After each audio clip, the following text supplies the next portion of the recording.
Good morning, good afternoon, good evening, wherever you are in the Metaverse. Welcome to another episode of the Metaverse Nomads. I'm Jesse, or Whitticus, and I'm joined by my cohorts, my partners in crime here, Fancy Hat, Revis, and Andrew. And Banjo will be joining us. He's sorting out a couple of internet technical issues. But this is we're here to kind of do a number of things. There's been a couple of updates in the industry on some of the blockchain games that we follow. So we'll start off with that. Then we're going to dive into Star Atlas, and it's kind of the calm before the storm. But we do have a couple of blog posts that gave us some updates about what to expect this week, and then another one that touched on land and DAOs and governance. So we'll be jumping into that. And of course, we invite all of you that are watching us live to leave some comments, and so we can bring those on. So we're going to do a bit of theory crafting today, again, being that we have a little bit of a calm before the upcoming storm. And with that, who has got content first that they want to touch on? Some of the games they're following. Fancy Hat? I believe it's Ray's turn first normally. Sure. Got those photos, Fancy? Yeah, I just finished it. So, yeah, I could start with the Axie Infinity's Twitter post of the developer chat that's taking place. And this is promising, as there was a lot of talk and criticism on how the largest game in the NFT gaming space isn't giving enough context when it comes to the art or specific updates that took place before. More communication between the growing player base and what they're doing on the project. And excuse the sirens. They found you, Ray. Okay over there. I hope everything's all right.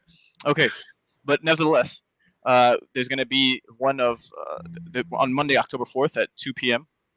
CEST. We're going to have on Twitch the developer chat, which is going to be pretty cool. So you just chime in, because we recently had staking for Access token released with an airdrop that was given to at least 10,000. I think it was 10,000 to be exact. And if you were here last October before the 26th, there was a snapshot that was taken, and congratulations if you got that. It's worth a good penny in US dollars. But the incentives for staking are over 200% at this time. There's $11 billion worth, 11 billion access worth. Sorry, 11 million access worth close to $2 billion. So last I checked. So it's a pretty good APR there. And the continued growth of the ecosystem is taking place. And if we could, there was an event that took place in New York City that I had the pleasure to attend. And I happened to have met Jihos and Bryson, which is more or less the face. If we could switch to that photo, which was pretty cool. And so yeah, that's me. And we were there, and it was a nice time from 4 to 7 p.m. New York City. And there was a lot of conversation. No leaks per se, but the conversation of the decks came up pretty often by people who were asking questions. And that's also going to come soon with the flurry of updates and releases that they talked about in their last developer update just last month. And so that was cool. And then there was a great friend that I've met in person, named Person, and he did a shout out, as I did with everyone that mingled that night. We could pull up that photo. So just to show a little bit of what the place was looking like. Fancy it whenever you read it. If that one was loaded up. I think he was dropped. Okay. Sorry, there he is. Yeah, I've got the graph one ready for you. I'm going to put one up now. So. Sure. So you could throw the graph up there, and it's just for context of what's happening as far as the growth of Axie Infinity compared to the traditional, gaming companies that are there. On an Ethereum-based video game, Axie Infinity ranks among the top 5 video game organizations in the world by market cap, whether they're acknowledged as that or not, an official gaming, company, which the whole space will soon understand and eventually build on top of as well. So it's just a matter of time. And with all these new releases coming out, there's a lot of promise for the whole space in general, for companies to do well and continue growing, and for us as investors and players to benefit from as well. But just to end off the news, because that was pretty much it. Besides the DEX, which is coming, there's no set date on that. But with that, there's going to be liquidity providing for a smaller Potion and Axis, which will be a lucrative endeavor if you take part in it. And yeah, just to wrap it up, that was pretty much it. And then that photo of us all hanging out. Jihos's wife is there on the bottom right. Person is the guy with the peace sign on the bottom right, all the way on the left. And great dude, man. Phenomenal people, lots of talent and passion in the space. Relatively small showing. Less than 100 people compared to how many people are actually playing the game. And yeah, definitely a pleasure to finally get out there and meet people and just continue axing hard, as they say. So on to the next one, guys. Thanks. Wow, that's amazing. They have grown in leaps, even just recently. Wow, that's pretty amazing. Thinking halfway to like Blizzard numbers. Yeah, I was surprised that Roblox was up there, like even higher than or close to getting Blizzard. But yeah, I know it's quite popular, but that's a lot of revenue. Yeah. Yep. So on the Elluvium side this week, it's been a bit quiet, but they have been doing a lot of solid stuff again. Flash pool giveaways, loads of art released, and I'll get onto that now. This is one of the first pictures we've seen of the human male, I believe. Looks quite cool with the robot on his back, and yeah. That picture looked like a Samus Aran. Yeah, I really like how they're releasing like a tiny bit of lore here and there. Like we're able to, like, they crash landed on a planet and they're stuck there with all these beasts, and yeah, that's pretty cool. Next one. So there is a volume on this one.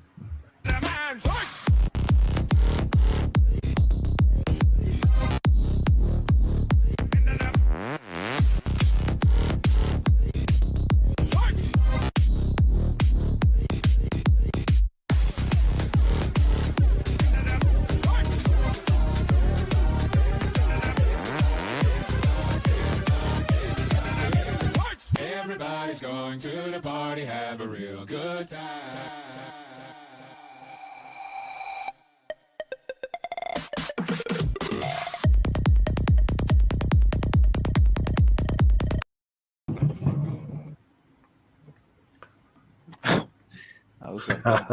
Jamming.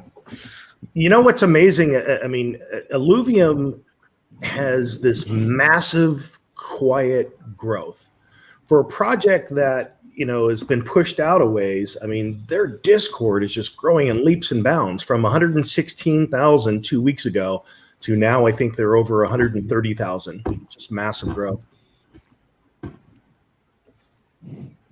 Jeez. Yeah, it's pretty interesting how the project has grown since its inception. This isn't a gossip channel, but I couldn't help but notice on Twitter for a brief moment just this morning. We're not oblivious to the controversies that are happening between Axie Infinity and Elluvium amongst the brothers, and then just what they think about Axie as a project. Not every project is going to have the best art that you like or the best game genre, but it's funny. And I'm agnostic because as an investor, I like all games, right? And I don't have anything, against the brothers, but it doesn't help the image, right? And I personally get turned off when just anyone in general acts in a way that's kind of dogmatic and not understanding in the moment. So if you're a loose cannon, as he said himself, Karen, one of the brothers, talking negative about Axie Infinity as if it's not gonna make it, but then again, there's no game created already to be played other than staking, which is the only incentive really, and then the speculation of the project. It's just an interesting dynamic between the two projects and the space as a whole to see these types of things happen. It seems to just kind of be their style in general, meaning like I don't know if it's just done to poke fun or just to kind of make it like a friendly competition out there, because you saw we played that video a while back of them throwing some shade on Star Atlas. I think so. It's probably just their kind of style. At the end of the day, with so few of of companies actually at the development forefront in the blockchain gaming space, I think it's just going to push them all to develop and become stronger. Absolutely. Yeah, we also did get this interesting video right here. I do really like when they show off this type of stuff. It is quite rough, but the gameplay surrounding this type of landscape is interesting. Yeah, it kind of makes me think of like either like climbing, jumping, jetpacks, something like that, because they continuously show this like ridiculous landscape to traverse. And yeah, well, I didn't get the scale of what we were looking at until it zoomed in and I saw that human there. Yeah, that's pretty wild. Yeah, how do you get up there? That's what I want to know. And if you imagine that with like the texture like this over it, would be quite cool. There is a human to scale, if you can see that there. But yeah, so that's it from Elluvium this week. You know, as I see game content, and as we see things like the Pierce X4, you know, for Star Atlas, and you know, with these AAA games that are coming out with this Unreal Engine content, you know, the question becomes: is that nanite technology progressed so far that the average person is just going to be able to play and enjoy themselves with enough frame rate to not have to go out and just buy this beast of a gaming box? So I'm really curious to see how that plays out amongst the average user, not the hardcore gamer, because, you know, in this blockchain gaming space where it's play to earn, we want as many people playing as possible. So hopefully that's something that these graphics allow for. But man, they're pretty spectacular when you see them. Oh, yeah. 100%. Yeah. All right. Does that cover news? We got anything else here with news? I have just a little bit of on the Gala end, if you guys have some time. Yes. Absolutely. So just a couple things. The Frank Miller NFT went out. I didn't participate because it was already up at, I believe, 20,000. Like the first 30 minutes, it was like, forget it. I'm not gonna look into that. There's no point. Then the other news is Townstar. That's what I want to say. So on the 5th, so the next week's game starting on the 5th at 9 a.m. This Pacific time frame. That's when they said they're going to start the early beta for Towncoin. So if you own any NFTs, like stands, I believe there's something special with the express truck, but I think I misread that. But if you have any NFTs, the rarer it is, the more town coins you're going to get. And then same thing with the Vox. If you have a Vox and you place it in your town, it will produce coins. There's a rarity chart, and then depending on the rarity is how many coins it's going to produce. The lowest amount is around 30, the low 30s, with the highest producing about 3,000 coin per day. There's also going to be daily challenges. So if you do the daily challenge, you should get an additional boost of coins. And from what I've heard, there is a limit cap, so it should help increase the price a little bit. But this coin isn't going to be like the Gala coin or the Gala utility token, where it's just going to go, or it's going to go to the moon. It's just more for utility for Townstar only. And I don't know if they're going to have an on ramp to go from Townstar, so the coin, to go to Gala. They did say that like months ago that it was going to happen, but we don't know when it's going to happen. So, but for now, if you like to play Townstar, this is a great way to start accumulating the Townstar coin. There it is. And also, one other thing I really want to note: like I know I said, it was for the Townstar specific NFTs, like the wheat stands. The rarer the NFT, the more coins it's going to produce. We don't know how much it's going to be. At least I don't know yet. And then, so I'll give you an example. If you buy a wheat stand from the Gala market that's currently out, those aren't as rare as the buy trues because there aren't nearly as many buy trues. And then if you have a regular buy true wheat stand, it doesn't produce as much as a legendary buy true wheat stand. So you can go from there. That's about it. Interesting. It looks like their site had a makeover this past week or so as well. It seems like now when you log in, for those of you that are node owners, you have stuff that sits in a chest. So you have different views of actually how you see your Gala before it actually becomes minted. Now they also have this other meter up in the top corner, which is basically your level based on the NFTs you have in your wallet that are capable of play to earn. At least that's my understanding of it. Oh, and also, speaking of Gala nodes, it seems like after that big push for sales, that node distribution has climbed back up a little bit. It dipped down into the 300s, and now it's pushed back up over 400 a bit. While Gala itself seems to be holding around 10 cents. Oh, two other pieces of news about Gala. So I believe the nodes are officially moved now from 100. Every 100 sold, it goes up 100. Is now officially been changed to every 100 nodes sold is $500, with the final node being at, I think it was 100,000 for the final node. So that's one hell of an not investment. Yeah, and one of the things I don't like about that, and I didn't think about this at the start, was we're told that once all of the nodes have been sold, then the nodes become NFTs.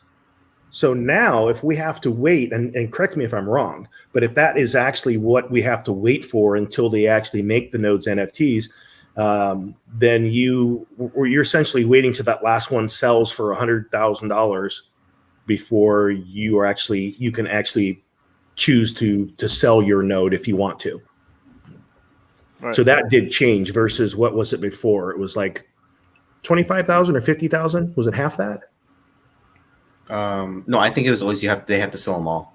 No, I was saying what the last node would cost. Oh, I think it was like 30,000 or something like that. Yeah, I can be off because I don't own a node myself.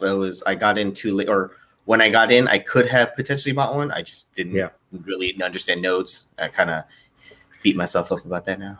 So essentially what happened there, which it's the reason I find it kind of strange, is because this just changed what node owners are able to do with their nodes, because now it pushed out how long it's going to be until it becomes an NFT. And so it occurs to me that is something that the node owners probably should have voted on. But here we are. Just something I didn't even think about when I first heard about the price increases. But no. Nope. Anything else in Gala?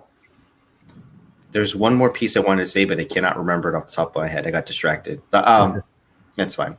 It's fine. You can keep going. With chicken tanks, they've got a charity drop, a new skin. They've got some stuff like that going on. I don't know if any of that. Yeah, the pink skin, I believe, for breast cancer awareness month or something like that. Yeah, it's a pink skin, and then it drops the little pink ribbon right above it. I don't know if you'll see it in game, but you'll see a pink skin in game if you buy it. Do you have any idea how close they are to pushing that game out? So the actual creator of Spider Tanks said they were shooting for this quarter, actually. So I would assume, because they did a closed beta. I don't know if they're still doing it. I think it's done now, but they did a 2-week closed beta. It was actually a lot smoother than the last time I played it. You were able to play with all the NFTs. You were able to play with all of the tanks. You just couldn't play with any of the exclusive tanks if you didn't buy them. But it was pretty smooth, and I wouldn't be surprised if it came out sometime in December, probably near Christmas time, like 2 to 3 weeks, second or third week of December. I wouldn't be surprised if they dropped it. Yeah.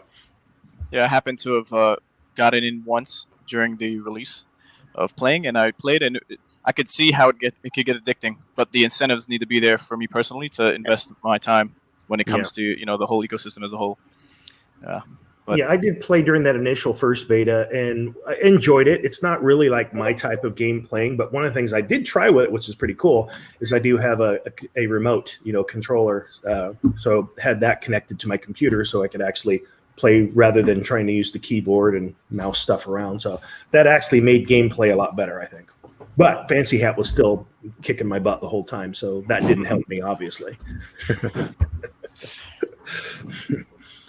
All right, so that wraps up news around the industry. That brings us to Star Atlas. And man, we got a couple bombs dropped on us here news-wise, and it's been the calm before the storm.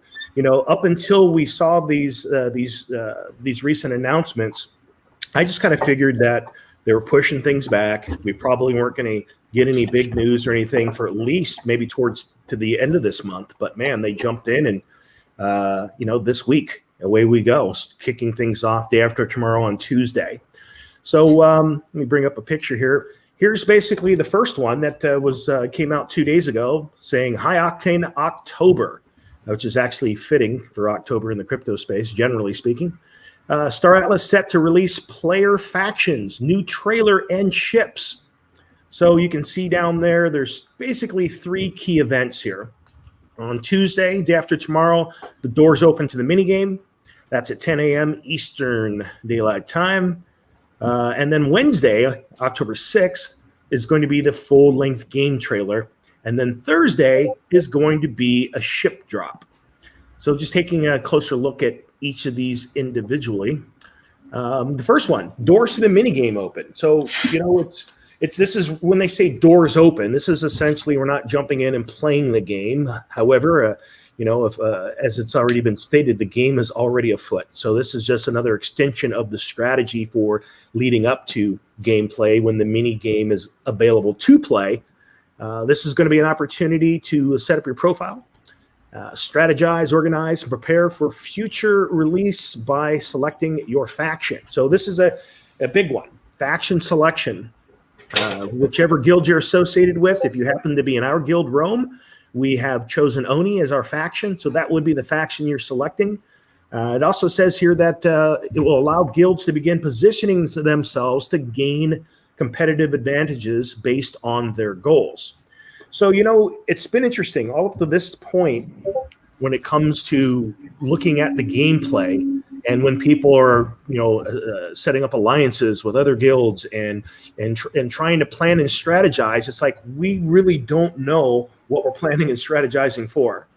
Beyond a thorough read of the economic paper, beyond a thorough read of the white paper, it just leaves a lot of questions, which is why on this show we've done a whole lot of theory crafting, which is a bit of what we'll be doing here today as well. And it's also going to give us an introduction to the faction leaderboards.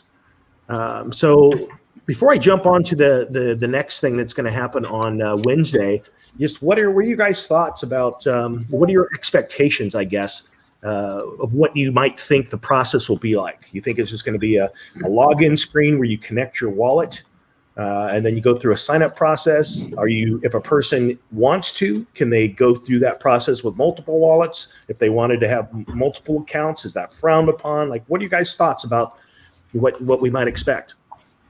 Well, with the little amount of information we've got so far, we're all kind of going in blind. But I assume we're going to pick a name. We're going to be able to create a guild, join a guild, and that might be about it for a couple weeks, but anything other than that would be a win in my book. Yeah, I think they're gonna, on the website, they're gonna have a more or less, all right, unless it's gonna be a different website altogether, but it should be integrated on the website. I think it's gonna be a pretty simple, straightforward type of selection process. Nothing too overly complicated, and hopefully that's the way it goes. So everyone could seamlessly just choose and then keep planning and moving on with what they plan on doing, as whether it's a guild or an individual. Yeah. So that's a great question, Artie, and it is why did we choose Oni? And there's a number of reasons for it. And there's a lot of layers to how we came to this decision. One part of it was the consoles, kind of giving some thought to our approach to the game, and we like the idea of stealth and scanning distance, even over firepower and travel distance, or over hull strength and maneuverability, which is Ooster. And so that's one part of it. The other part of it is that we did a vote within the guild for all the guild members at the time, and Oni came up there as well. And then there's a third one, which is discussions with other guilds, and looking to see where we could position ourselves strategically. And we are actually probably the first significant guild within Star Atlas to make a declaration. Even though, through talks with other guilds, we at least had an idea of what direction they were leaning. So there was a number of factors that went into our choice for owning. And also with that, I mean, again, it's kind of race independent. So you could choose to be Ooster and still have Oni as a faction. But yeah, so I hope that answers your question. And anyone else want to weigh in on that? Yeah, one reason I like Oni is I think the advanced scanning will be really beneficial just in general. There seems a lot of circumstances where you can use scanning. When you see someone else out in space, you can identify them quicker, run or fight, or you could identify materials or resources just flying past. Yeah, it just seems... utility-wise, it seems very underrated when given the choice between strength, agility, and stealth. Yeah. I wonder if race selection is going to be a part of this process. And also, you mentioned name. I think they're doing. I mean, I don't know if we choose a name and that's the name that's associated with the leaderboard this round, because we also know that at some point in the future, there's going to be auctions for names within Star Atlas. So I'm be curious to know if we just pick a temporary name or if you choose to never, because it is an option. You don't have to get an actual name through the auction later. That's an optional thing. So perhaps we do pick just a base name now, and then later, if we want to actually change that to a name that we own within the metaverse of Star Atlas. But yeah, this again, we're just Banjo, as you're rejoining us here, we're just kind of talking about what we might expect come registration time on Tuesday morning. Can you hear me now? Yes. Yes, Oh, finally! What a headache that was. I think this registration is really going to kind of take all the mystery out of what's going on between the guilds, right? So if we start to see some guild information, we're going to start to see who's been telling the truth and who hasn't been telling the truth. And I think you're going to start to see the strategy in their Medium article. They said the strategy is going to start playing. And I think behind the scenes, a lot of guilds have been doing their own internal strategy, but now we have a better understanding of, who's where. Not only faction wise, are they really being honest about what they said they were going to pick, but also from the asset perspective, are we going to see some surprises? Yeah, I think I would be surprised if we saw some surprises. I think that it's with the guilds that are out there, it's kind of for a lot of them, it's a game of herding cats. And so to make a pivot at the last minute, hey everybody, we're going to this faction. I don't really know of any large guilds anyway that have that capacity to do a last minute and get everyone on board. So, but I would be surprised by a surprise like that. Yeah, it definitely does seem a choice for smaller guilds, being able to wait out if that is an option, because we don't know how long this registration is going to be open for. Some people, they could just sit back, watch the leaderboards, and look for an opportunity. Well, from a race perspective, what are you guys going to pick? I mean, that's if this is what we're doing this week. Well, that's a funny thing, because we know that even within the races, there's different subsets of race. And so that is still a mystery. I mean, even like the image that we saw, this one here, let me pull that up. Yeah, this one right here, it's like we got a side profile. We're still like, can we get a little bit more info? Like, can we see the lineup? We can see, like, when you go to the Star Atlas website, how you've got the three of them stacked there. But it's my understanding there's going to be even variations of them. And like, what are some of are there more buffs and benefits and debuffs? Are there more considerations? And I don't want to, have to choose that in that exact moment. Or maybe you can just sit on that screen forever. I don't know about you guys, but if you ever played like, Baldur's Gate or some of the other ones where, man, you're spending like an hour in the character creation process. Like, right. What do I want to choose?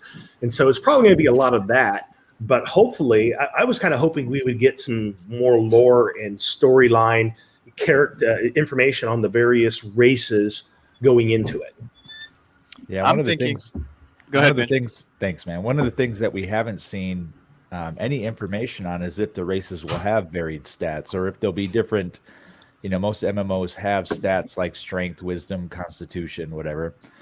We haven't seen anything that relates to that. So I'm curious if it's just going to be what you look like and there's nothing else. That will feel kind of flat to me personally.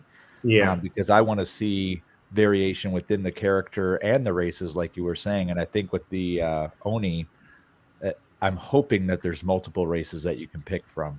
I mean, a few of us have different ideas on what we want to play, and some people might want to play a light alien, and some people might want to play what we just saw on that screen. And when we're done with this part of the conversation, I would like to talk about that picture because there's some awesome stuff there. Sure. Hey, I just wanted to, on that note, for the photo as well, and what we were just mentioning about the avatar creation. As Michael Wagner mentions, and as we know, the metaverse, you'll be living in it. So I don't doubt that there's going to be a lot of time spent, and maybe on the onset of faction selection or soon after, there would be a whole website or section of the website dedicated to editing and crafting or creating your character in a way that's going to appeal to you. So I'm thinking there's going to be a lot of different styles, and if not, to keep it simple, they might just have many races that we're just not aware of yet because they want to maybe release it in a specific order. So we might be not understanding maybe why it hasn't come out yet, but they might have a plan, and it's going to be essential to the game and the growth of it and everyone's interest of it. So I look forward to the different styles and the different races myself.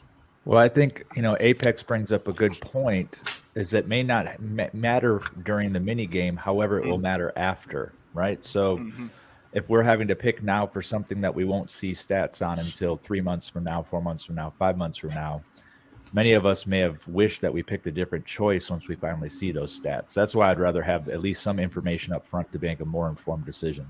Yeah, and one thing I did bring up earlier is where is it? This comment that you need to know who operates the ships you buy, because I know a lot of people just bought what they thought was cool, what they thought would suit them, and now they would ideally pick something that helps with that, because we know that certain races are going to be better with their own ships. So that information is quite crucial, I would say. Well, Wagner did talk about that. So the best we know now, based on what Wagner shared in his chat, is that the ships are agnostic. Like, you don't have to have an Oni race with an Oni ship. However, the crew members and their ability to influence the tech on the ship, whether it's radars or weapon systems, at least up front, will have a competitive advantage over a race that isn't aligned with that tech. So I think we're more focused on the crew and the tech versus the actual ships at this time.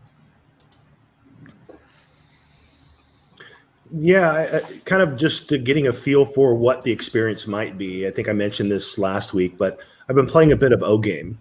And, O-Game, being that there's really nothing graphical on the surface, it's basically rolls of the dice and timers sitting beneath. And I'm assuming that that's going to be quite a bit like what we're going to be experiencing in the early part of the game. Speaking of ships, one of the things I think was clarified is at some point I thought we had heard somewhere that there was going to be like a limitation on 5 ships within a fleet, but then that was kind of squashed and that there isn't a limit. Is that accurate? Did you guys see that? Yes. Yep. No limit. Michael specifically said there will be no limit to your fleet. It might change, obviously, as the game develops, but as of right now, he said he can confirm that there will be no fleet limit. One person can fly an entire fleet if they wanted to. Interesting. Yeah, I'm also curious to know, like, resource-wise. So, I mean, that's great. So let's say that you decide that you want to go out and explore and you're bringing your entire fleet with you. Is the downside to that, that you're going to take on extra maintenance costs, extra fueling, some means that's probably going to discourage you from just wanting to wantonly use your ships just to take them anywhere. Yeah. Ned brought up a good comment. He said, but we can just transfer assets to a new account with a different race later on. And I think that some people have that as their goal. However, There are things that are tied to your account that will not trade from your account. So your stats as a pilot or your stats as an avatar or character, if I'm not mistaken, are locked to the wallet. So you won't be able to, you can transfer the ships to a different wallet, sure, but you'll have to start over with the race as we understand it right now. Well, Yeah. You can transfer them, but that doesn't mean they automatically ship to that new faction. Right. Right. That was explicitly explained by Wagner himself, that if you create another account, as people or maybe other guilds might have been thinking, like, hey, we can just have our guild in every faction, break up a guild maybe into different factions, and then send ships that are going to be needed in that faction for whoever needs them. But what happens is when you do that and you send that ship to another wallet, you have to physically in game have to go get that ship that you transferred into the wallet, and then bring it all the way to that other faction's territory or region. So you can't really escape or maneuver the system or hack the system in a way where you're gonna benefit more so than someone else when it comes to that. And so for those, go ahead, Jesse. I was going to say, for those that did not hear that or read how that's done, essentially all the NFTs, the in-game assets, will have an XY coordinate. So if you do trade it to someone and it's in the Oni faction in the far reaches, and that person and the other wallet happens to be far out in mud, you got to figure out how to transport those goods in that ship from one location to the other. Just moving it to a wallet does not change its location. In regards to the picture, though, this is the probably the most finely detailed picture we've seen of in-game assets. We've seen some humans, we've seen some stuff, but this one really knocked my socks off when I saw it. If this is the quality of the in-game assets as we play it at the AAA version of the game, this is going to be one of the top games at all times. I mean, the detail on the weapon, as somebody who's into firearms, the detail on the weapon is spot on. I mean, it's hard to see here, but when you get close, you see that they got the shine right on the barrel. The scope looks spot on. They put the stress and the grip tape on the buttstock. And just the character itself with the textures and the colors. This is going to be like a cosplayer's dream, some of the things that they're building here. But I'm really excited to see what they do, and I can't wait to see more races. This just makes me want to say, give me more, give me more. And for those of you who don't know, we are being exposed to additional details and art in the Foundation Discord, which you only have to server boost to get into. So if you want to see information and pictures ahead of time, join the server boost on the Star Atlas Discord Foundation room. You have to get for a boot. Shit, I can't talk. A booster. Server booster. Thanks, man. Jeez. Yeah. And one thing is, we did get the name of this alien as well. It's called a Myree's Bounty Hunter. It does look quite bounty hunter-ish. Yeah. I'm wondering if that's like a grenade, like the red dot thing on her back. But yeah, like when I first looked at this, I didn't even realize that you could see the face. I thought it was like looking away because the eye's a bit weird, at least at first glance, but it's really cool. Yeah.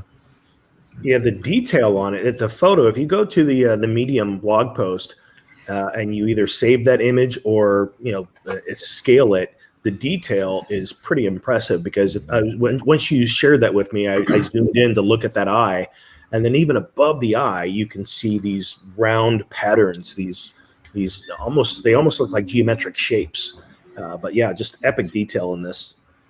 The fact that they call it a bounty hunter is interesting as well, too. So are we going to see different clothing or different looks for different professions? I mean, as somebody who wants to get into the bounty hunting class and get a ship, this intrigues me even more. What here is bounty hunting, or is she just a person that they're saying this is what a bounty hunter might look like? I think it's just a bounty hunter. It does look. I do like the overall picture. Like it does look like she's scouting down someone and perhaps air support. I do have a sneaky belief that is the fighter that will go on sale this week. We do not know which one specifically, but it's quite blurry in the background. It'd be quite easy to play something like that. Wouldn't that be a nice soft leak for that to be the ship that they announce and sell? I mean, because we haven't seen that silhouette yet. Yeah, I think it's a good chance of that because I mean we do know that based on the Gal ship sheet that it's going to be a Pierce and it's a medium-sized fighter, and that definitely looks like the shape of what Pierce ships have looked like thus far. Yeah. Look at Michael's comment. Well, +1 to melee damage is what Michael's looking for there. Yeah, that'd be quite a strong passive. Or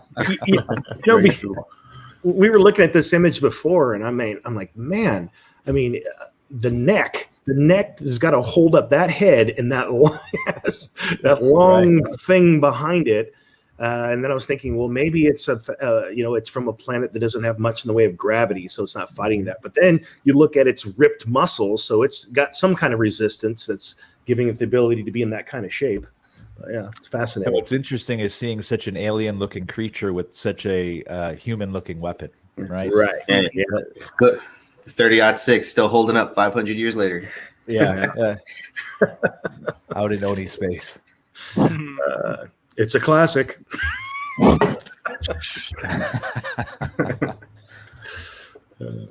So, Jesse, did you have some information on the ships that are coming up too? That might be coming up. I thought you might have some on it. So we kind of left off here, and we were just kind of doing some. We're just kind of speculating on what we thought the setup of your profile and what are we going to experience on Tuesday morning. Tuesday morning for you guys. It'll be a little bit later in the afternoon for me here in Amsterdam. But then the next announcement is for Wednesday. So this is where essentially we're going to get the full version of the teaser trailer that we saw a while back. I mean, that teaser trailer is so short and it's so sexy to begin with. I figured I'd go ahead, since we have it loaded here, just to go ahead and play that real quick. Yeah.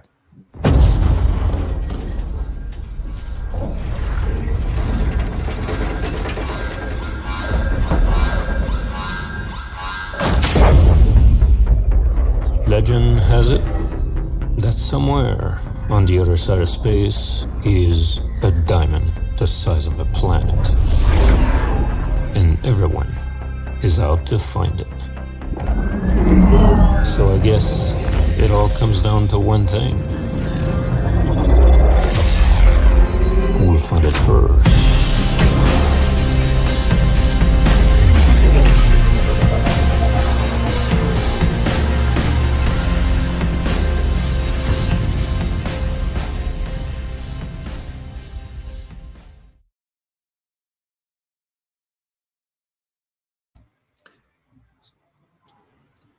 So yeah, that short version is supposedly the teaser for what we're about to see on Wednesday at 9 a.m. in the morning Eastern time.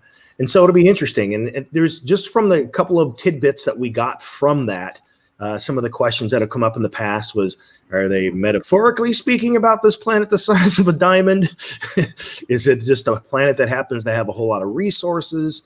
And then also, I'm curious, you guys saw that ship that was in there that took off. Like, what ship was that? Is that a Hero? You think that was the Hero? I believe it was the Hero. I don't know. I think it was something we haven't seen before. It looked like it was a bit too. It had too many, organic shapes to it. The Hero's kind of straight lined, and I think it might have been some variant of a Visas type ship. It kind of had like those 4 thrusters. Mm-hmm. Okay. What is interesting is in that video they say who's going to find the diamond planet first, and that means less to me than who's going to control it first, right? Yeah. I think that's where the history is going to be made on what corporation or what alliance gets hold of that and makes it their own, because that's really the end game, right? Who controls that diamond planet, as far as we can tell right now. Yeah, and it's probably going to be set up in such a way that it's not going to be very easy to control it. I mean, unless you've got a whole fleet of, C-11s or, a couple of Titans. Right. Just sitting out there. And is it metaphorical or is it real as well, right? So is it something that's truly made of diamond, or is it just a planet that has all the resources that are highly sought after, and it's in ×8 zone, so there's going to be a lot of it available. Yeah. So that's supposedly what they're going to answer. They say here that if you wondered what the first cinematic teaser trailer was about, this grand reveal will answer many of your questions about the game and inspire you to take galactic destiny into your own hands. You can look forward to seeing the many aspects of the Star Atlas metaverse for the very first time. So strap yourself in before watching and prepare to be transported into an entirely new dimension. So yeah, they're really they're pumping this thing up. So it sounds like it's going to be jam packed with little nuggets of things that we've been wondering. Well, I want to see what battle that alien was looking at and how she was involved in it. Was she? It sometimes it looks like she gets a little bit angry. Sometimes it looks like her eyes look like she's given up. So is she seeing something destroyed that she likes, or has she destroyed something? I'm really curious to see about that part of the story. Is she like one of the Avatar race where planets being raided? Right. Yeah. Or her entire fleet, or I'm really curious. I hope they show that part of it. The other part, the rest of it doesn't have too much. What next? Obviously, we want to see the planet, but that part of the video, you want to know what happened. Yeah. So that brings us to day 3 this week. Actually, it's not day 3. It's the third day of a release, but it's going to be Thursday, October 7th at 10 and 11 a.m. Eastern time, where there are going to be 2 ship drops. The first of which is going to most likely be the Pierce 4. Now, it hasn't been named as the Pierce 4. What they do tell us is that 2 brand new ships with never before seen design will be up for grabs in the depths of space at the Galactic Marketplace. It says the first ship is a slick, aggressive fighter ship of medium size with an end-to-end length of 39 meters. The second is an imposingly large and powerful bomber measuring an enviable 130 meters in length. So based on that description, again, while the names, design, pricing, and quantities for these ships will be revealed in the marketplace 24 hours before. So that means that on Wednesday, we will have the answer to what is being dropped on Thursday.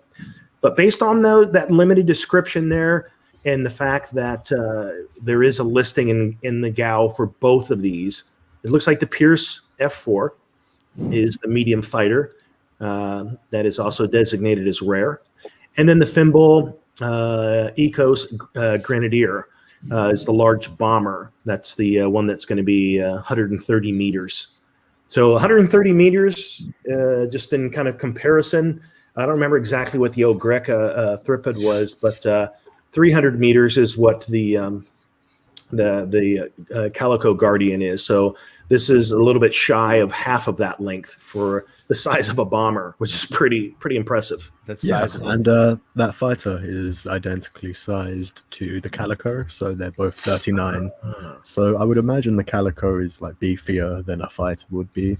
Yeah. So I imagine it will be like cheaper. It is higher on the list as well, so you can also imagine that. But if they add all the different like weapons and everything that you're going to need to a fighter, then it could also come out quite expensive if they price it that way. So no way to know yet, honestly. Yeah. So just as a guess, I would say that since the OPOD was like what 2,300 something around there, and the Hero was 38, 36, 38 to open, 36. Okay. So that being the case, I would place that Pierce F4 somewhere in the neighborhood of about $3,000, maybe. I think that's fair. Reasonable. And for the other one, for the bomber, thinking like the Ogreca was like 8,800, just under 9,000, somewhere around there, and that's and so it's just sitting right below that. So maybe in the 5 to 7 range. Yes, I'd say 6 or 7. Yeah, especially because the Ogreca is a legendary, and then the Grenadier is only an epic. Right. Yep. And we might have seen some leaks of that ship already, right? In action, we might have seen those somewhere, and if that's what we saw, it looked pretty awesome. The idea of a bomber, I was trying to understand what it would look like in a space game, right? And I think it looks pretty sharp. If what we saw was, this ship. Indeed. So there you go. It says down at the bottom there that the community is welcome to make their predictions. Those are our predictions.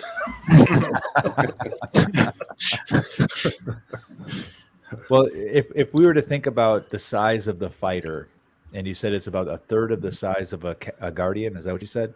A little less than half. A little less than half for the Grenadier. Yeah. And we know that the Calico Guardian is about the size of the Enterprise. So what other fighters? That's a pretty big fighting ship, right? That's not just a small ship that's going to come in and fly in and out. That's a ship that's meant to go in and do some serious damage. Yeah. Yeah, no doubt. I mean, and it's the first of any ship size that is designated for bombing. So it's not dogfights in the air. It's basically, hey, there's some land, there's some structures. Let's go wreak some havoc. When do they bomb other ships? I mean, is that a ship that does a strafe on like a capital ship or an anomaly ship, and can it bomb a ship while in space? I mean, we already see that they have whole tanks. Why not something that's more offensive? That's like a whole bomber. Yeah, that's probably the case. I mean, at least from when we watch, epic space movies where you see something like, the Death Star or one of the big mega ships anyway. They're not moving very fast. They're not very agile. So it seems like they're chugging along through space at a pace that a bomber should be able to show up and do some damage. Yeah. And then that ship, if it is a terrestrial bomber, does it have the ability to go down into terrestrial space? We kind of talked about that last week, the size of the ships that could and could not go down into terrestrial space. Yeah. And is it meant to bomb mines? And if so, when will we start seeing the defenses up from the ground? Is that something we're going to have to buy? Is that going to be a whole nother series of NFTs that we have to think about as we're building out our own empires? That's the way that it is in O-Game. You do have to tighten up your defenses with missile silos and things like that. Yeah, the more you think about it, the scarier it is to spend all your cash just on land, because you're going to need everything else that comes with it. So it would be good to be able to estimate how much additional costs it would be per plot, for example. So we could price it before, because I know a lot of people are going to end up selling excess land. It might go really cheap for a while if everyone just buys as much as they can. Yeah, I'd say a healthy approach to any of these NFT gaming universes or metaverses are gonna be one where you'd want to spread yourself out. Maybe not get too heavy on ships unless you're gonna be that value, or you're gonna bring that value to a guild. And because if it was for land being more important, then wouldn't it come out first? We don't know. So ships are definitely what you're going to need to play the game right out the gate. And then with that, everything else falls into place. But yeah. There's another consideration with land too. I think that if you go out and just buy a whole bunch of land and that's your strategy, just tons of land, that's probably a good recipe for going bankrupt. Because the game structure is set up in such a way that land is taxed, whether you're using it or not, and it's done so to encourage you to develop it so that the land can pay for itself. Exactly. So it discourages having land just sitting idle. And I don't want to get too far in this because we actually do have a section on land a little bit later here, which was the second blog post. But some definite things to discuss there for sure. Foreclosures coming soon. Yes, they are. Yeah. One of the things I think is fair to say about the ships, and this is based on what Wagner said in what was Wagner chat before, what it is now, but the ship rarity as it looks right now is less about what it gives you in game and more about the returns that you might get from it using missions. So, I in my head I had the idea that I can hold off on getting a Fimble. I'll just get a cheaper freighter when it comes along. But the idea that some of these more rare ships are going to give you better returns has to be factored in, especially for people who are playing to earn versus just playing the game. Some people will, and maybe some people will want the cheaper ships because that's where their price point is, but I still think the Packlight is the sleeper ship of what's out there right now. Yeah. Especially as we learn more about the fact, the XY coordinates on all goods and services, they're going to need to be transported by someone. Yep. Yeah, especially because a lot of people aren't doing the research too, as well. Yeah. And I think just to touch on the research point, it's crucial when it comes to just anything you're investing in is to learn the most you can about it. Right? And when it comes to NFT gaming, there's so many layers that come to any particular metaverse in the game itself. So it would be best to ask as many questions and not feel like any question is stupid, as they say. But there's no question in this space that would be considered stupid because you're trying to look out for yourself and I guess the group that you're a part of.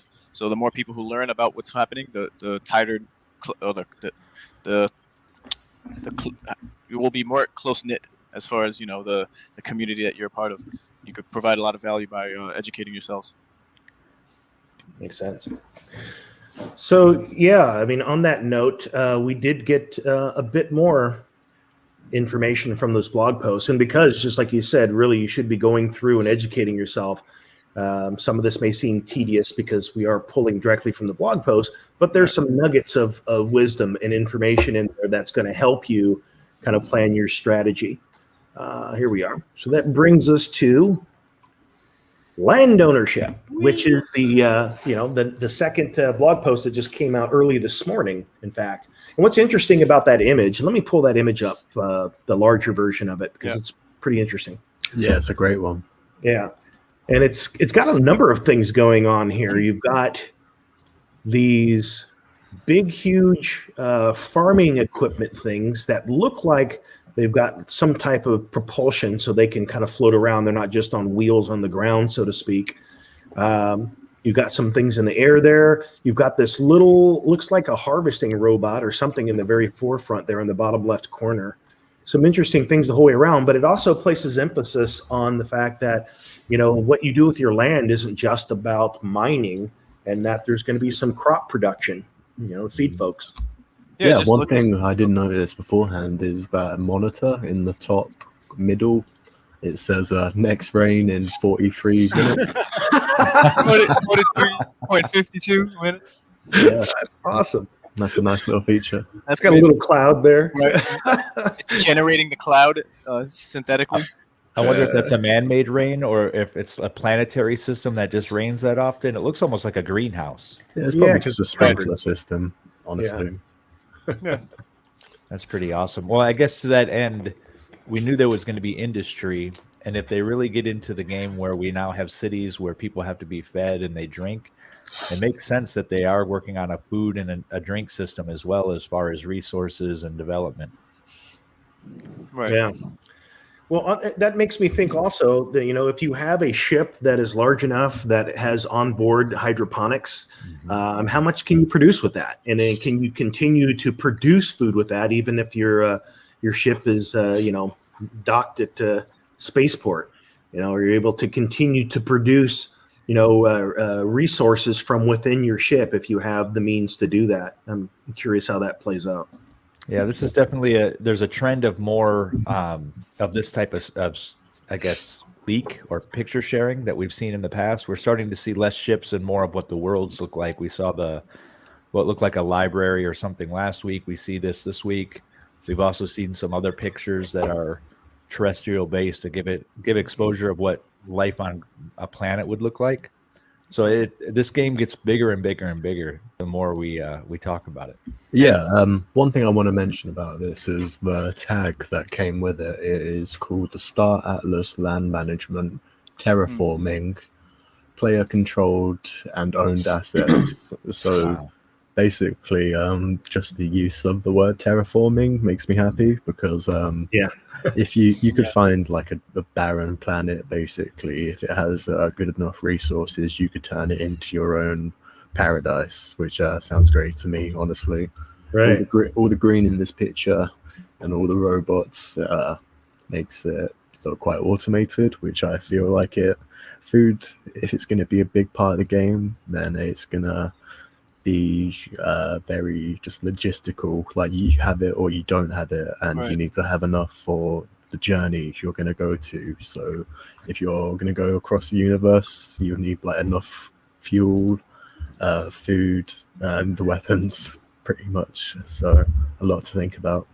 Well, that makes sense from a strategy perspective, right? So it's not just about the weapons; it's also about the morale of your groups. So if there's something to do with the better food you create, the more morale and the more productivity you get, the strategy component or the resource strategy component of this game gets so much more complex than even I already thought it was. And then that peels back even more layers. Like if I wanted to do this, let's say I have land and as Fancy was suggesting, like on a barren planet, do I buy an NFT or do I buy these individual things? Can I buy this whole hangar and place it down on my land? Do I buy these individual parts and things that I see here from some other player or some other player corporation that manufactured these? I'm just curious at some point how granular it will be, or is this all one NFT project thing and we're just looking at the functioning parts within? Right. I'm thinking that it might be that you're gonna have minimal work that's put into it, but for the managing, it's gonna be automated, like Fancy mentioned, because Wagner did mention before how he didn't want any one thing to be that tedious of a job to do, where there's no fun in doing that task. Whether when it came to mining or maybe harvesting. That's why we see a lot of automation here. And if you caught right in between the large green carry farm on the left and the right, there's two little humans, or I don't know what the race might be, shining in that light. So that's a little to scale there for how large this whole system is at play here for harvesting and growing food. So maybe the structure would be there as an NFT, but to think you'd have to build this whole structure on the outside and then focus on what's going to happen inside, it's a daunting task. Yeah, I imagine it would be a bit like all of them factory games like Factorio. It would be a really big process to build it up and all get it started, and you would have like a team of people who would fix all the robots if they broke down, for example, all these things that could occur just to make it more intuitive. But yeah. For sure. And I think the idea that the game could become a bunch of button clicking on timers doesn't sound appealing to me. So I hope they do automate a lot of this stuff. I'd rather be involved with my avatar playing the game than looking at a screen and clicking the appropriate timer when it becomes ungrayed. I think that they will, because if they don't, then it will become a game of bots. Mm-hmm. And so to make it playable, then, just have some of that stuff be automated and make it so that, much of the things that you need to do are things that, exclude bots for the most part. And then that just makes it so that you don't have a bot world for a game, which wouldn't be as fun, which is going to also be interesting. The fact that we're going to be in this world. Let's say you're on your ship at some point. This is far off in the world of 3D. When the full game is released, but if you have some that are NPC crew, and then all of a sudden you can have someone from your guild or someone that you invite onto your ship and they pop into that role now, kind of reminds me of, in the Matrix, whenever you see one of the guys pop into one of the forms. Yeah. Yeah. I like that actually. Yeah. All right, let's see here. So basically what it's telling us is that, it's giving us a little backstory on kind of like why they went this way. It says, in any MMO world, land has always been an important resource. In the vast intergalactic Star Atlas metaverse, because of blockchain integration, land is much more than something to be farmed or a place to build your barracks. For explorers, land is what allows you to get ready for space. For landowners and producers, land is what will help you build your empire. So that's interesting. Just again, we're just dealing with clues here, but they're trying to give us an idea that, as you might just think of it in terms of mining and farming, but apparently this is, where you're setting up shop, whether it's R&D and, just the things that help you get ready for launching to go out. Maybe it's where you build, a spaceport as you're building within the atmosphere. But then again, the question becomes is what things would you use on the actual terrestrial layer versus an actual space station? It's interesting as we've talked about, the business opportunities in a space station and how there's the different decks. But now I'm starting to question, is there going to be the same business opportunities on the ground, right? As far as people to have a shop or whatnot. Yeah. But the what I'm getting out of that description there is something that we kind of talked about. Is it sounds like there's going to be a need to put food on your ship before you go. It's not just about bullets. It's not just about fuel. But it seems like you're going to have to stage your ship with a number of resources, which makes sense. And this is kind of, if I read between the lines, that's what this is saying. Like that. We get light years per gallon. Call it tow truck. Yeah. Actually, I have a curious thing. Seeing as we need the player, or now it's saying that we need food, what would happen if you're in deep space and then your crew die from hunger? And then now it's just a floating wreck, not even a floating wreck, but a full ship just ready to be taken by a salvage ship. Just be like, oh, look, that's nice X5 that I just got for free because the crew just died. The player died. Now he's on somewhere else in the faction. Well, wasn't it in Firefly where the Reavers, they saved the bodies of their dead on their ship to eat them? Isn't that what they did? So we'll just save the bodies of our dead. It goes on here to talk about land, to say that each planet is divided into land parcels, and each parcel is represented as an on-chain NFT, which records the specifics of each parcel, its size, its borders, its location, current ownership, and more. And I have searched for it, but I could have sworn at some point I had heard that there was like a fixed number of potential parcels per planet, something like 64. I don't know where I pulled that. That's what It is 64. Okay. Max. They said 64 max. So I don't think every planet will have 64, but I think it's up to 64. When you think about that, I mean, that would seem like these are either some small planets or some really big land parcels. Yeah. Well, hopefully really big land parcels. I mean, the idea, well, it's hard. Do you expand out or do you expand down? I guess that's the question I would have, something we just don't know yet. I mean, if you sliced up Earth into 64 land parcels, that's a big spread. Yeah, it's big. I think it also takes into consideration planetoids, so like moons, bigger asteroids. Maybe that's where it's coming down, where it's like maybe you have an asteroid field and it only holds 10 versus a planet that can hold 64, moon maybe 32, and it just breaks it down that way. Yeah. It goes a bit further, talking about all buildings are built on something, whether it's a space station or a stable upper crust of a planet or asteroid.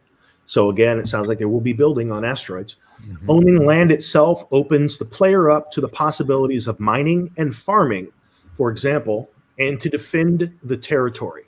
There are many technical aspects about the land, but here are some of the main highlights. Land is owned, and it can also be lost. This goes back to what we're talking about, taxes on land. If you can't pay them, they go into foreclosure. Right. Star Atlas utilizes innovative land value tax, LVT, to prevent flipping, as well as to incentivize users to make use of their land parcels. Players can sell land, buy land, collect taxes, or use it as collateral for loans. Land parcels can be acquired in primary markets through an auction or in secondary markets where landowners can sell their land parcel in the exchange for Atlas. So there's a bit to unpack here, guys. Yeah. Starting with the fact that land can be lost. So what do you guys think about the idea that you might have paid some money for land and that becomes your way of life in Star Atlas, but it's at risk at some point for some reason, even if it's not in the safe, even in the safe zone, because if you don't pay your taxes on it somehow, or you took a loan out on it and someone just happened to be like, oh yeah, remember those goods that start your business? Well, I'm going to help you default on your loans. Your land goes up for auction. Yeah, I can't imagine anyone taking a loan out on their deep space, mining project. That would be foolish, right? You get wiped out. And honestly, think about the reputation of somebody who could wipe out those land claims out in deep space. That somebody has leveraged. Hold on, what did he say? Who is this? I think he said an entire planet being mortgaged. Did he take that out? Right there, right? So let's say you go leverage on your entire planet. I mean, talk about go big or go home. But, right. And then somebody comes in with their anomaly ship and just blows it to smithereens, and now maybe you're out on a leverage position of a couple $1 million. I mean, the amount of risk that could be created by this game financially is huge. And on that note, it's as we enter this new era of blockchain gaming, where decisions actually matter. It's not just like a game where you can rage quit. You actually, you have to think about what you're doing. You have to make rational choices and decisions, and you have to treat it like a genuine business, because for all intent and purposes, it is a business. Yep. And and so you really have to approach it from that angle. And there's going to be a lot of people that don't, and that find themselves in over their head with choices where other people are showing up with the skills to be able to run a business effectively. It's going to be an interesting playing field. Yeah. There's already what you can do already is put up as collateral your NFTs to borrow against them. So the equity in these NFTs are there, and just like with these general NFT projects, and you're going to be probably able to do everything like because it's a simulation. Right, so we're going to be able to be doing these things as we are already just in the crypto space outside of game metaverses, and we'll just have to see how it unfolds, because there's a lot of people who mess up in real life with their finances.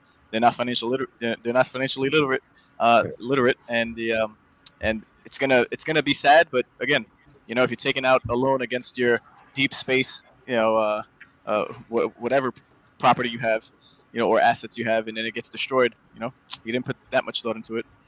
Yeah. Punjab brings up a really good question here. Mm-hmm. If your land becomes territory, it falls into the territory of another faction as these lines move, what happens? I mean, can you still farm it? And are you going to be taxed on it and pay a different faction? Any thoughts on that? I have to wonder if it remains your land. That's not how it works in the real world. If you an example of that is, Crimea being contested between Russia and Ukraine. It's like, whose land is that? Russia says, well, it's ours. But the rest of the world says, nope, that belongs to Ukraine. Yeah. So whose land does it actually become if another faction now is controlling that territory? Well, another level of, go ahead, Ray. Yeah, I'm thinking if these are NFTs, right, and it's going to be placed somewhere, I guess you have a decision to make at that point. To get up and leave, to break down, which might take some time, or it could be an instant transaction on Solana network, which that wouldn't be realistic to what you do in the real world. But for the purposes of the game, if you would you'd have an ultimatum where you could join the faction or pay higher taxes to stay there, when your allegiance is to a different faction. It could go many ways. I see. I don't know. I wouldn't be able to guess and put my finger on it, but more taxes for sure, because that's what would be demanded by the faction leader. Well, it goes back to that regional DAO piece, right? So can a regional DAO tax different people differently? Or is it one tax all the way across? And this would be a great example of how does that play in? And I haven't seen anything, and again, we don't know much about the game. We're all kind of just guessing here, but I haven't seen anything that demonstrates like the cross-faction impacts like this. Mm-hmm. Yeah, and both of you raise a good question in my mind about factions, because we've been told thus far that choose a faction because that is your faction. But why? I mean, there would be instances, and again, if we were thinking of factions in the real world that way, that there should be some reason or some process that you could actually change factions. Yeah. Under certain circumstances, you just might find out that there's opportunity in a different guild that's in a different faction. Territories shift and change, and so now you're like, hey, it's more. I'm going to be out of business unless I change factions. So right. Now I'm going to change factions to keep things going. So there's considerations like that we'll probably run into at some point. And that has a lot of historical precedent as well, right? I mean, there's many stories, even from a religious perspective, where you had, if one religion took over your territory, you better convert or else. Right. And that's gone a couple different ways over our history. But I think it creates another level of complexity for guilds about where do you put your medium space, roots down then, right? Because if it's in a spot that could be on the line and constantly in flux, then you're managing all of that while you're doing the other stuff that you just want to do to make money. Yeah. And even speaking of factions, this big thing that's still in my mind as well is like, what does that layout look like? If we're thinking in terms of a three-dimensional space, and let's say that each of those factions was like a sphere sitting in that space, how are they stacked next to each other?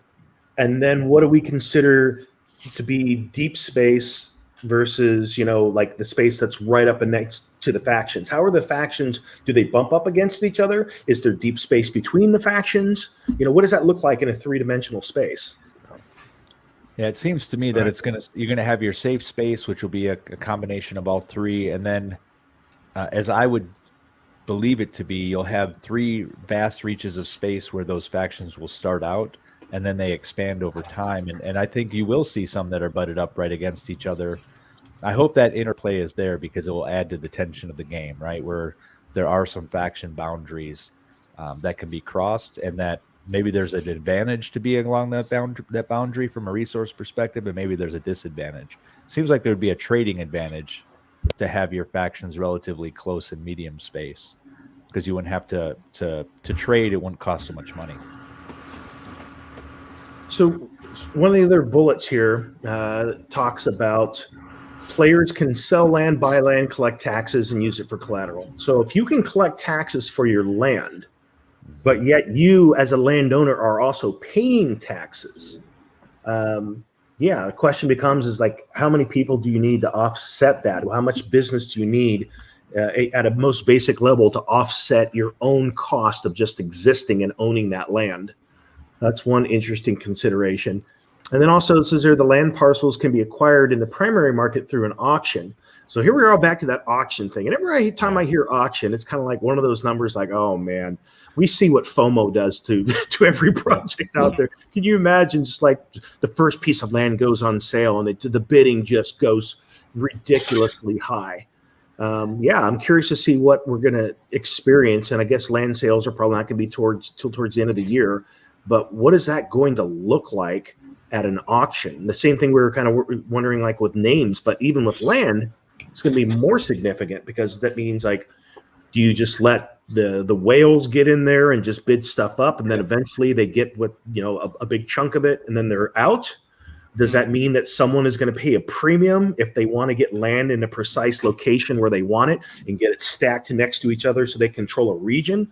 What is that going to look like? From a tax perspective, I'm wondering if you can be taxed out of your property, right? So if you're in a regional DAO and they tax you so heavily that you can't even collect enough taxes or resources to be able to pay on it, right, and then you end up owning that land value tax. I hope there's some level of cap from like a regional DAO where it can only be like 5% or 10%, whatever is the appropriate amount. Because I think if I go into a piece of property and I want to develop it and extract value from it, I don't want 75% tax on my earnings. Yeah. That's where Polis comes in. Yeah. Well, that's a good point. Yeah. Your vote counts. But you can only, so to make that Polis work, you have to have Polis staked. Yep. And we're about to get into what that lowest tier of that looks like. So actually, I'll save that because we're actually about to get into governance next and talk about what that actually will look like.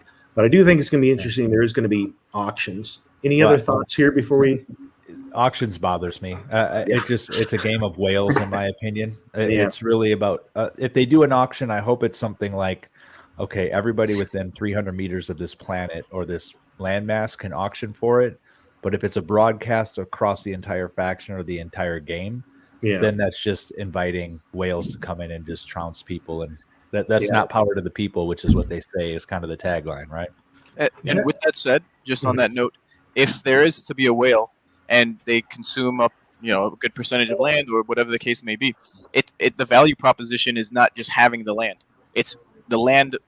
It's like you grew a tree, right? You bought the seeds, but you didn't plant any of the seeds. So you have the seeds, which are somewhat valuable on at some point in time. But to have the structure and the manpower or the people who are going to take care of the land, if you were to buy land and grow food on it, so you could flip if the sales of land are going to be a certain amount outside of the auction, and everyone who knows what's going on, like even with the recent ship sales, right? There was no prices released, and then everyone overbid. beforehand and lost money, or you regretted doing it, and then they corrected it after the fact. So with land coming into play, I'm thinking everyone should know what the price is going to be, and then whoever the whales are trying to flip for a 10x, who's going to buy that? Everyone knows that it was supposed to be this price, and they're not going to pay so much more than what it actually was. So now you got this whale with all this land. He's going to have to sell it back at whatever, unless everyone FOMOs in and the price just gradually increases over time. But these guys, these whales with the land in particular, are not going to have any more money coming in than maybe the small percentage of sales from slowly selling the land plots. So it would behoove them to build a guild or a team or have someone that's going to manage all these assets, because they are in-game assets and they need to be they're active to produce revenue streams. Yeah. What I would have liked to have seen, I would have liked to have seen something like, hey, for everyone that was a part of the poster process, you can get X number of land plots at this price. And then other people that have been a part of the Discord, and kind of roll out like that. Because again, getting back to the whole thing, power to the people, if you don't figure out a way to distribute the wealth, and wealth can definitely be described as land ownership in this game to start with, then you're installing dictators from the start, and that takes away some of the flavor of the game, of what the metaverse as a whole should be expanding to be. So hopefully it's not just this bloody auction of whoever shows up with the biggest bucks. And if that happens over time through attrition, wealth concentrates, that shows up in society as well. And if that happens over time within the game, fine, that's what it is. But if there is a competitive advantage for the whales, if you will, right at the outset, then I agree. It doesn't have the same sense of fairness. And I don't want to say equity, because I know that's kind of a buzzword, but you want a fair starting line, and you want the ability to get to the finish point through your own resources. But if there's people who are 200 yards ahead of you in the race, then you're always behind. It'd be kind of like starting the game of Monopoly and going, here, you get all the hotels, now let's play. Here's Boardwalk. And with all the experience that the team has, right, with the little hiccups here and there, and what they can learn from the space in general, I don't think they're going to come out the gates as a failure when it comes to these things that we're talking about, with the potential of whales coming in and just taking advantage of everything. And now all the assets are gone in the hands of these types of people who technically become these dictators if they're going to start and build in the game themselves. So go ahead, Ultra. No, I just wanted to answer Punjab's question about the fringe space in the 3 zones. So technically you can lose your land in all 3 zones. It's just harder to lose it in the safe zone. The only way you can lose it in the safe zone is if you get taxed out and then it's foreclosed, then that's gone, or you just sell it. The medium zone, you can just get wrecked. So they can't steal it, but they can keep destroying your land over and over again until you can't pay the taxes anymore. So you'll just sell it, or it'll get foreclosed. And then the only one they can take it from is the deep zone. That's where the heavy PvP, they'll wreck everything. They can come in, destroy it once, and then just take your land. So that's where the 3 zones are. But the safest is the safe zone. But you can technically lose your land claims in all 3 if just depending on the circumstance. Sorry, go ahead. I just wanted to answer that. Oh, no, that's good, man. And then I think Apex has it right, and this is how I look at any game, that new players should have the opportunity to make their way from the starting point all the way to the top. We know this is a game driven by value, and there is something behind pay to play and pay to earn. However, if we follow the American dream way, right, the smallest person can do anything they want to if they put their mind to it and find the right avenue to get there. And I think that's going to be the same opportunity in Star Atlas as well. I hope so. Yeah. All right.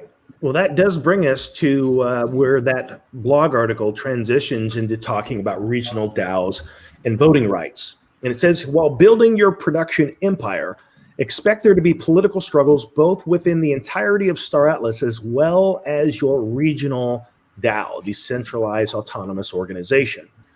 To help deal with this, Star Atlas has introduced a mechanism whereby landowners can vote in their regional DAO to help better govern their region of the map. For example, Landowners in a specific region might put forward a DAO proposal to adjust taxation on certain activities.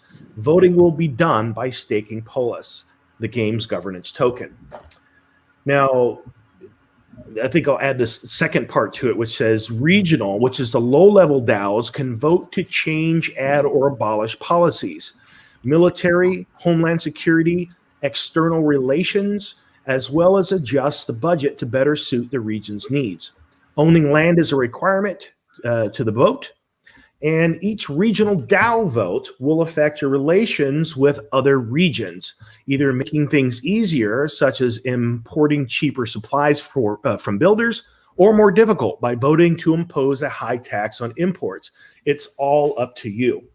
So, folks, to me, this is at the heart of what you are going to see become a dominant force of gameplay within the game.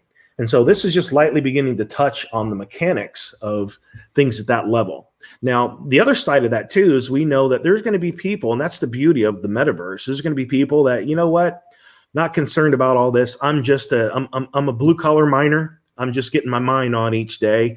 And then after that, I'm going to the galactic pub to complain about the high tax rate, but that's the extent of how they're engaging. And then other people, they're just a club owner, or someone's just hanging out in the club and they never even leave the planet.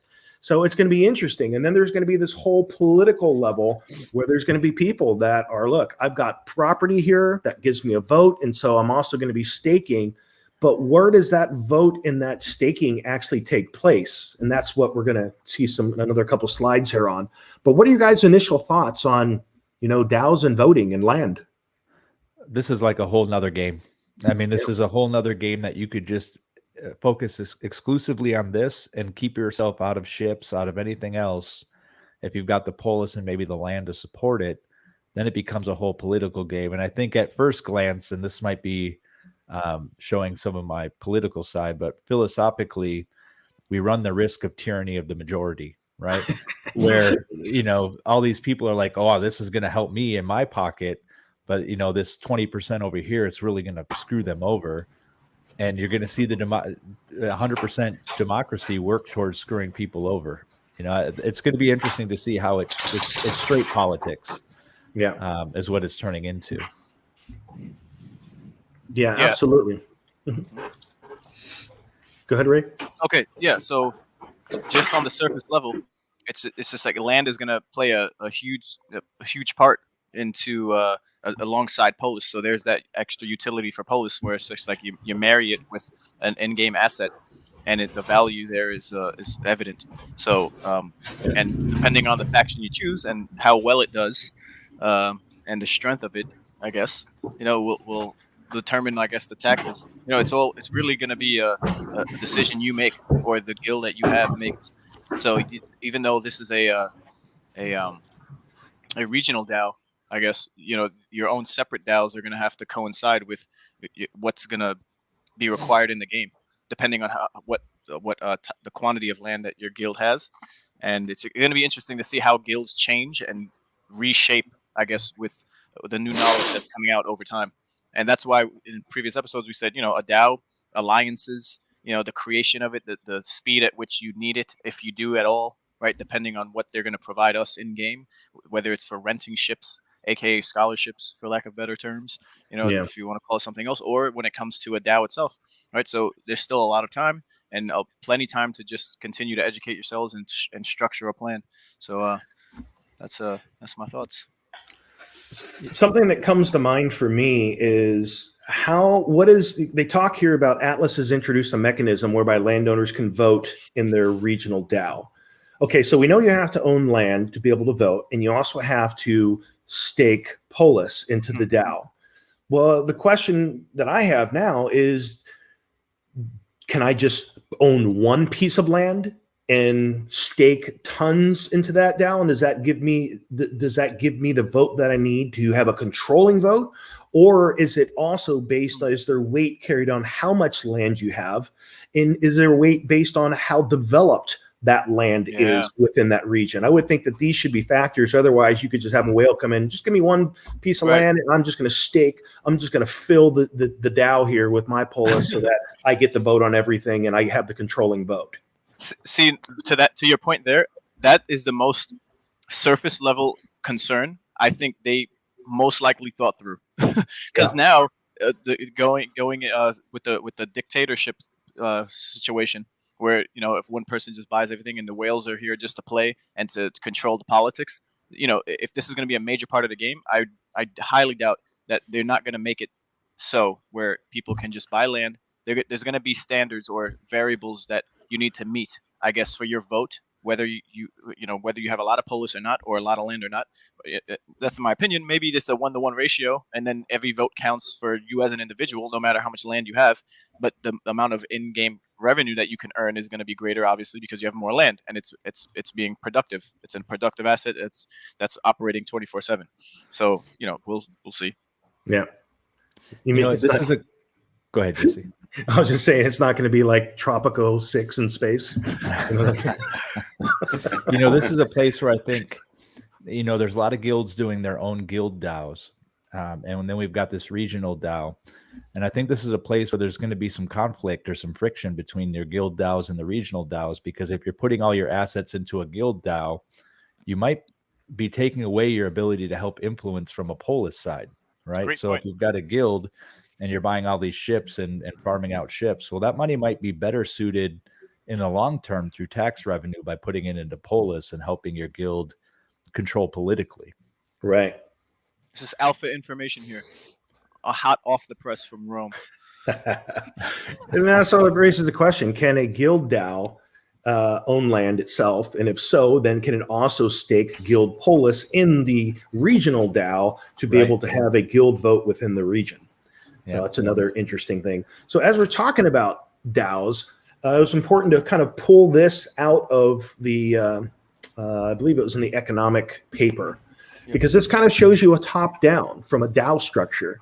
So at the very top, you could be staking in Star Atlas DAO, which means that that's going to control monetary policy, treasury management, and game-wide decisions throughout all of Star Atlas. But then you can bring it down to the faction level and have for example, the Oni faction DAO and what happens within the faction as a whole. But then there's regional DAOs, and we don't yet know how many regional DAOs there are, because they use the example here of 4, 3, and 3. So we don't know how many regions are within a faction yet. Mm-hmm. So we can see that with the faction wide, that you got faction tax policies. By the way, everyone's taxing you the whole way through, it seems like. Even in the spend over it won't hurt that much. Faction warfare coordination, which is an interesting consideration. It's like, if you got the peaceful guilds, like, I don't want to go to war. Right. You're still paying for it, buddy. That's too damn bad. Access to endgame content. Oh, go ahead.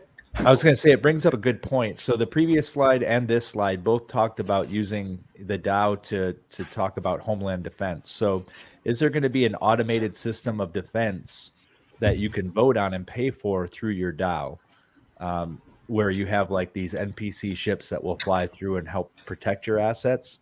I think that will take away some of the requirement of some guilds or some groups to kind of fulfill that role. Yeah. But it seems like this is more than just collecting taxes. There's decisions that the DAOs make that support the different level, faction level, regional level. There's more to it than just drawing in money. Yep. So we can see there that that's at the different factors for taxation, warfare coordination, all those sort of things, end game content, and even development targets. If you decide that maybe a Dyson sphere is actually something that has to be voted on, that it could even be built. We don't know. And maybe that's something that can even be funded by a faction or funded by a region.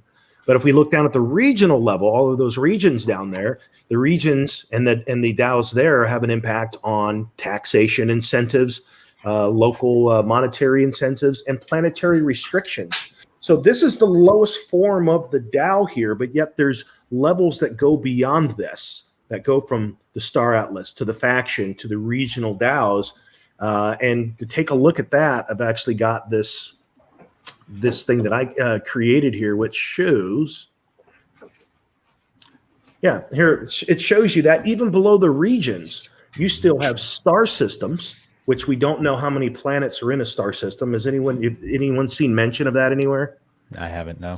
And then down below the star system, you have planets. And as we discussed earlier, a planet can have up to 64 land parcels. But none of this region here, nothing in the star systems, nothing in the planet, nothing at the parcel level is DAO related.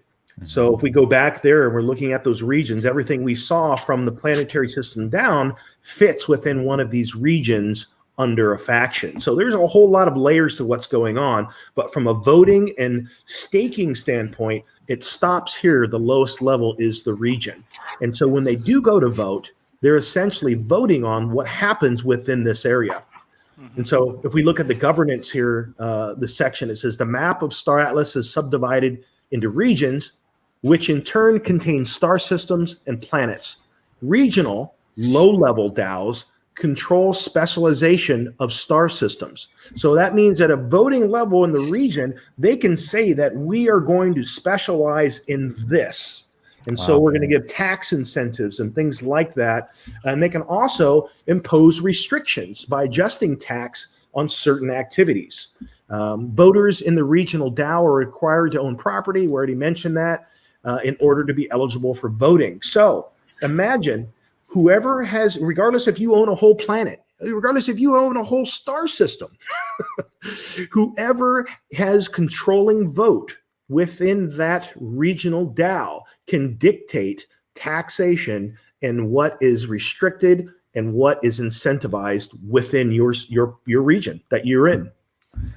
It's interesting that I didn't see the link to actual specialization, and I think that again adds more complexity to it because you might be somebody who wants to specialize in warfare or specialize in stealth tech. So I think there's some great opportunities there, even for those guilds that want to specialize, to get very, very focused on specialization and control geography that supports the things that they're trying to do. Right. And then we also got to remember, too, that there's also the incentive for staking in that regional DAO because the taxes that it receives from the planets and the star systems are things that you're going to be compensated for as a part of that staking process. So there's definitely some incentives in there for that. Yeah, this really puts everything on its head when it comes to, I think, everyone's plans beforehand. There's going to be a lot more thought that's going to be taking place and a lot more decision making on part of members of the other guilds based off of what is already structured there. So keep your eyes open and I wouldn't say make any concrete decisions yet. Well, I wonder if the regional DAO, I wonder if it's a reflection of how much polis is being staked from a certain geography. So like, let's say a guild takes over a planetary system and they're all staking their polis. Does that then become the regional DAO, right, for a certain part of the space? I don't see how they do it by cutting clear lines because, space is, it's not clear cut lines. It's going to be places or planetary systems of different spaces. So I'm hoping it's a reflection of concentration of polis within a geography, because I think that will help guilds really establish themselves in certain parts of the, safe space and deep space. Yeah. I think it would be a combination of the two, local and larger, or all of them, perhaps. Perhaps it's just percentages of each. So if you own a planet, then you have a percentage, say, in the universe, like you said, Manjo. But that could also translate down to what universe you're in, just like that graph you showed. Yeah. I would like to see it be such that each one carries a weight. So, for example, if you own a lot of land, that carries a certain factor towards the vote. If you've staked a lot of polis, that carries a factor within the vote. If the land that you own has been developed, highly developed, like we see, like you have different degrees of mining, you know how you have the different tiers. So if you continue to build up your land, and all of a sudden it becomes a tier 5 piece of land, because of that development, that it carries additional weight within the voting of the DAO. So I would hope that there's some kind of a balance between the factors of all of those things that weigh in for how much significance you have with the vote. Mm-hmm. Absolutely. The last image I've got here just kind of combines the two, which basically just shows from the top down. You've got those three tiers of governance, from Star Atlas to the factions to the regions. And then below that, over on the right, you've got star systems, planets, all the way down to your land parcel. So it's a pretty complex system, and it's really going to be fascinating to see how this whole thing unfolds and what becomes of it as it evolves. It's going to be exciting. I'm wondering how much power the leader of each faction will be. I think I recall something that said that there will be a specific leader, a player character leader of each DAO, based on the polis and maybe some level of elections. And, if you get 3 people elected into those 3 different factions, are they going to work together, or are they going to work against each other?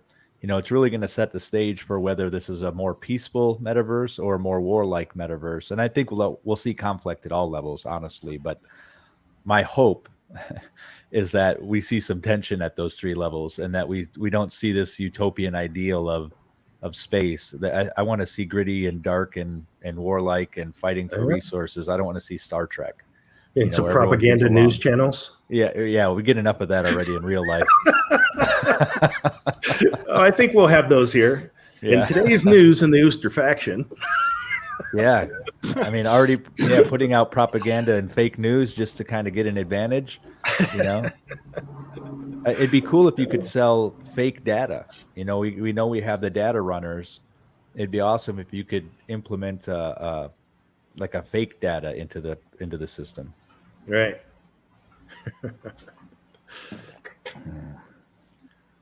Any other thoughts? Maybe we can jump to some comments. That's really all of the content that covers pretty much everything that was in those 2 blog posts. Anything else you want to add? My enthusiasm and my excitement levels are through the roof. Oh, I would like to add, I was thinking about this. With all the communication that's taking place amongst guilds and their leaders, and all of the things that I've learned personally, this is my own opinions. It's just that a lot of guilds and their leaders came out guns blazing, with a lot of rhetoric that was more of on the offense of things. But I mentioned in other episodes as well that there's such a larger scale ecosystem that's going to take place here, and we just covered mainly the politics for the most part, and it's just going to be fantastic to see the mindsets and the egos or the personalities and the characteristics of humans that are going into the metaverse, and how those are going to be portrayed with in the metaverse itself of Star Atlas. It's interesting you say that, Ray. So do you think, and this is open to the group, do you think the guilds that have a single leader, that dominant decision maker, are going to be more successful, or people who have like such like Rome, we have a council where it's group decisions, but then you also have guilds who intend to lead by full democracy, which I think is not the best way to do it, but that's what they're going to do. Which ones do you guys think will work out the best? Well, I think a single individual can only go so far. The adage of you travel farther together, right? So you always want a conscious observer and a second of opinion when it comes to anything in life. It's just for your own benefit, in my opinion. Just like if you go to a doctor, the doctor is one doctor of many doctors who have a background and a different understanding of things. Everyone has a different viewpoint, and it's just healthier that way. And it just makes sense to do that. When it comes to a life or death situation, you'll be surprised that the most timid, quiet person is gonna come out guns blazing as well. So it's not like you always have to have your package out and hanging around over your shoulder to for dominance and territorial purposes, because that's just baked into the game itself via the politics and how it all works with burning of NFTs. So I do my squats, I deadlift, I bench press too, but we're in the metaverse now. Yeah. Another factor that I think is going to play a significant role is we're dealing with a semi-virtual economy that has real-world implications. And as such, I think it's going to lend towards the guilds that have real world business experience, that have actually built real businesses or have access to that type of experience. And I know where we stand. Yeah, a real world experience is going to make a big difference in this game. And as we were talking about the DAOs, I was thinking, do we need somebody who has like tax experience or actuarial experience, who really kind of understands how some of this stuff works and what are the appropriate rates? I mean, you'll figure that out over time.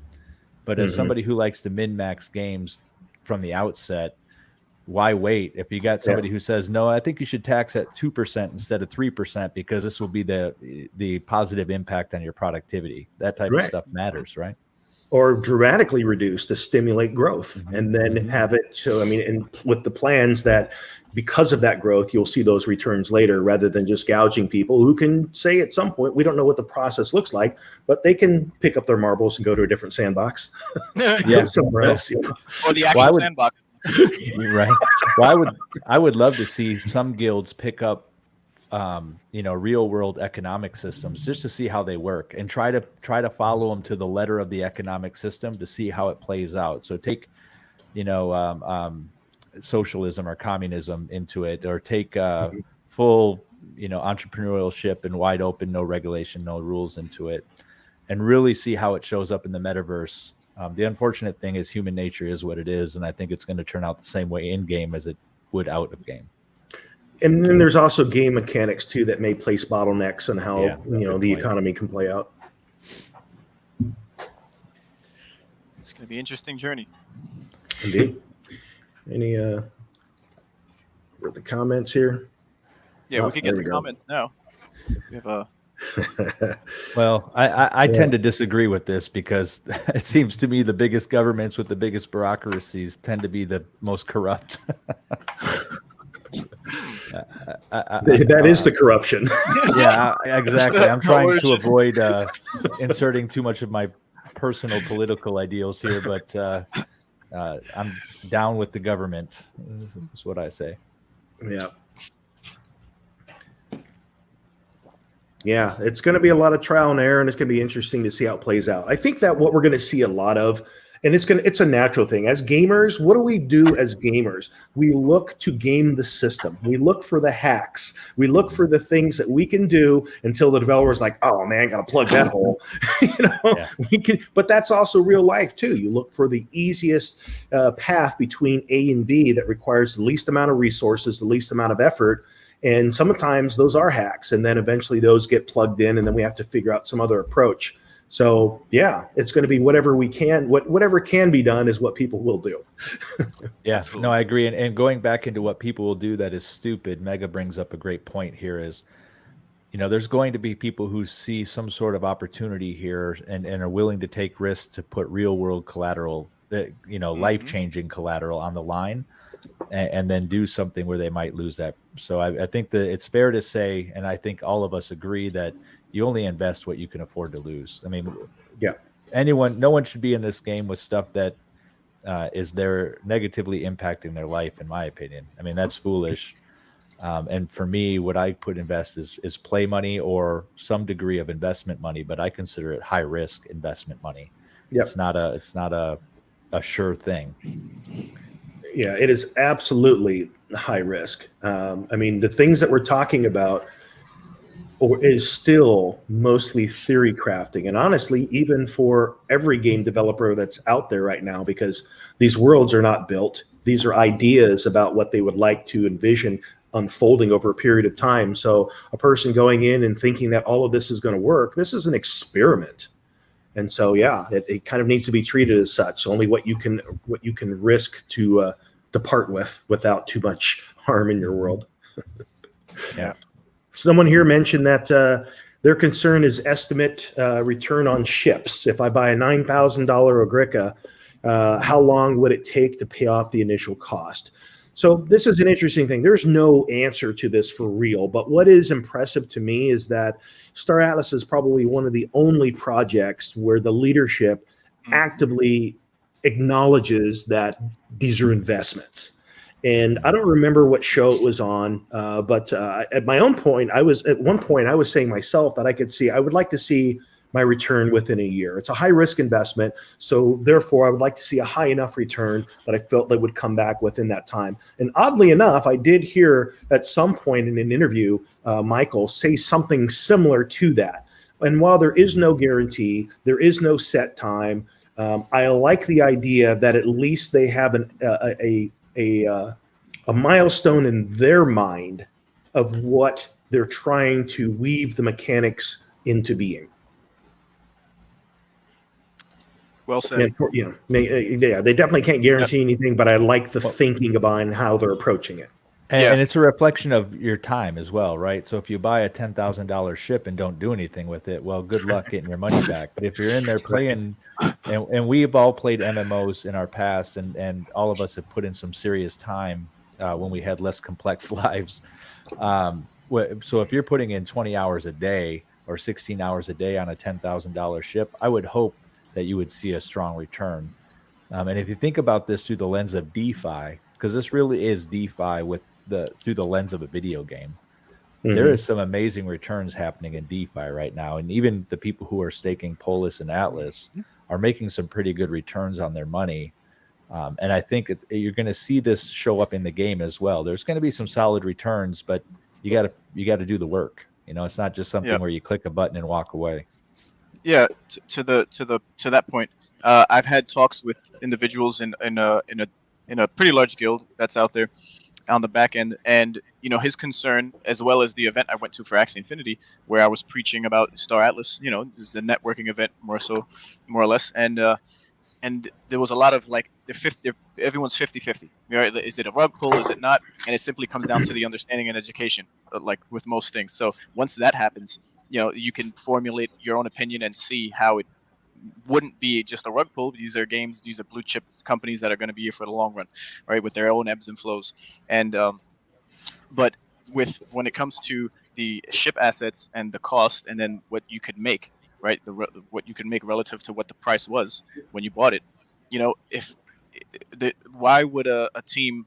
The concern was if these Titan ships for the auction are going to be 5 million starting, right? Or these commander ships are hundreds of thousands, right? If you only had a ship and you were out there with mining claims on the outer rim, you don't have land. You're just mining, right? You're going to be making 8x in returns.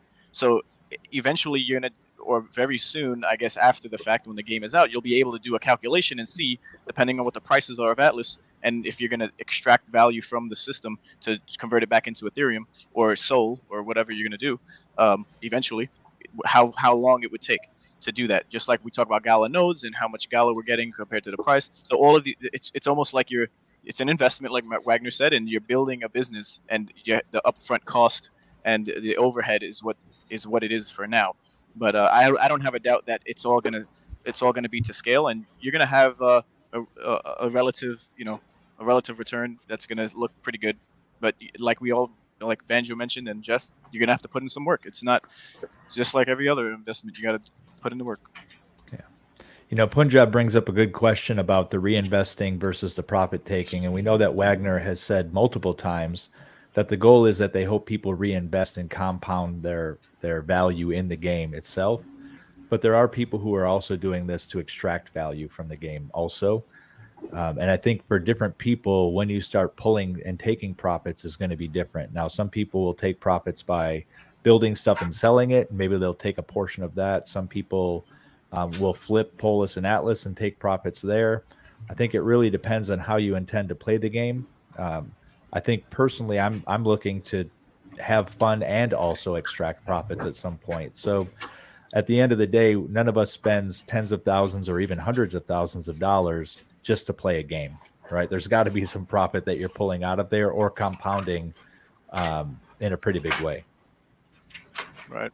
A lot of these games, from my experience in Axie, which is where it all started last year, was that the people who get involved, no matter your timeline, as we're still in alpha in everything, no matter what you think, right, you're going to be the beneficiary right? You're going to be the one who benefits by holding and taking part and doing these types of strategies: compounding, reinvesting, restaking, right? Spread, diversifying, like as the space grows. So you might want to extract 100,000 you put in for a ship because you want it back in USD, but just with your business, you wouldn't get a return on anything because you have to get clients, or you have to have customers come in and actually, cover the cost of everything you invested first, and then you'd be in profit. So it's just the basics of it all, and the time that's needed alongside of it to get your return back. And that's going to ultimately fall on your own shoulders as an individual if you have a ship, even if you're a part of a guild. Because you'll be taxed in the game and maybe from the guild itself that you're part of. And if you're not going to contribute by working for the Atlas token in the game in any way you want, then you're going to potentially lose your land if you had land, or get kicked out of the DAO if you can't afford the taxes, or lose faction territory. And it's the dynamics. I think the idea that the challenge, with DeFi, when you compound your growth, you create more value and you can extract that way. The challenge here is when you're compounding into a game, you're usually growing your assets. You're either buying more assets or you're building the level of your assets. So it's not as easy to extract profit from something that you might have to sell to get the profit. So you're always going to be living at what you're producing is where you can pull your profit from. Whereas, straight DeFi, it's generating profit and there's no, asset you need to sell or divest from to pull profit. So I think pulling profits won't be as easy as if you just did straight DeFi. Right. And with that, so what makes it even harder is the incentives that these games add to staking Polis. Like if there's a great reward, you're gonna less likely pull out and then get an earlier return than not, and keep it in there so it could compound. So like Axis staking with Axie Infinity, there's a lot of people who got an airdrop, but they released the airdrop with the staking rewards and the ability to stake. So now you're gonna, okay, I have an option of pulling it out, but then it doesn't do anything depending on where you're gonna put it, or you can stake it for a 3-digit percent return. And with Polis, it would be the same situation across the board with any games where you want to highly incentivize people to keep the value that they're putting in the game initially to stay in there. And I think Star Atlas is going to be able to do that.